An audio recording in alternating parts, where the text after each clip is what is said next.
In today's video, I want to talk about a new external SSD from NewQ. This drive uses a biometric fingerprint reader and allows you to unlock the encryption by using only your fingerprint or by using the mobile app, giving you that extra security when you're carrying around your personal data. This device is extremely functional with great performance overall, given the fact that it's performing real-time encryption. If you want to find out more about this device, then stick around for the rest of this video. Please don't forget to like and subscribe, as it does help promote the channel.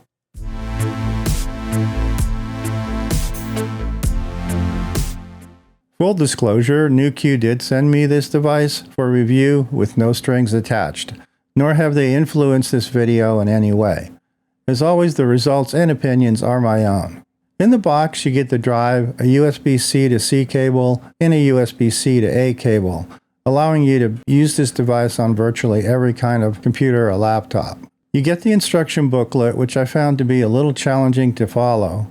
The booklet does describe all the functions and features, but it doesn't really go through a walkthrough on a step-by-step, and you're kind of left on your own to try to figure out exactly what the sequence is. The important thing to know about this device is that before you can use it on any other device, such as your computer or your laptop, it actually has to be set up with the mobile app first. As the device needs a little bit of power to run the SSD and the real-time encryption, your phone has to support USB-C in order to properly power and communicate with the drive.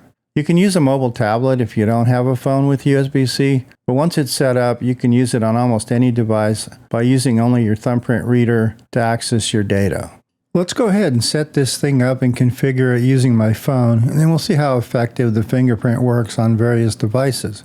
Just to test the performance, we'll also do a quick speed test later in the video. One last note before we get started is that once you set this up and you configure the fingerprint reader, it can be used on any other device without any additional software. Using the USB-C cable plugged into my iPhone 15 Pro Max, the first thing we need to do is download and install the app. When I open it, it prompts me for permissions to my photos, which I'll provide. Next, it tells me to set a password and enter the fingerprint before we can use the encryption function in the disk.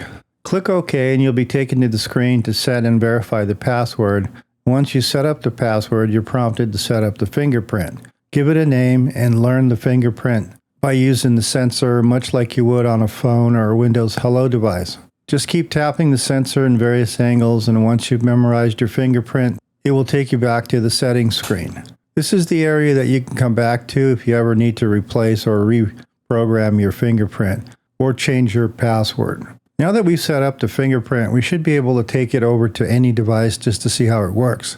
To see how it works in Mac OS, while looking at the Finder, just plug in the drive, touch the fingerprint sensor, and you'll see it pop up as an actual drive. When I'm done, just eject the drive and it re-encrypts the data that's on it. No software or drivers are needed, as everything is done on the drive itself. Moving over to a Windows machine, when I plug the drive into a Windows machine, it behaves a little bit differently. When you physically plug in the device, it shows as a drive, but it's not accessible until you touch the fingerprint reader, and then it becomes available for reading and writing data to it. Again, once you're done, just eject it. On the iPad, things are a little bit different. Like other mobile devices, it requires that you install the mobile app to actually use the device. File access and copies are done via the mobile app. As you can see from both of these speed test results, the drive performs really well, especially considering it's encrypting data in real time. The performance isn't quite as fast as a standalone SSD that doesn't have encryption, but that said, the performance is actually really good with speeds of around 350 megs a second, which is certainly faster than most hard drives and provides you with a secure way to transport your data. So what do I think of this device?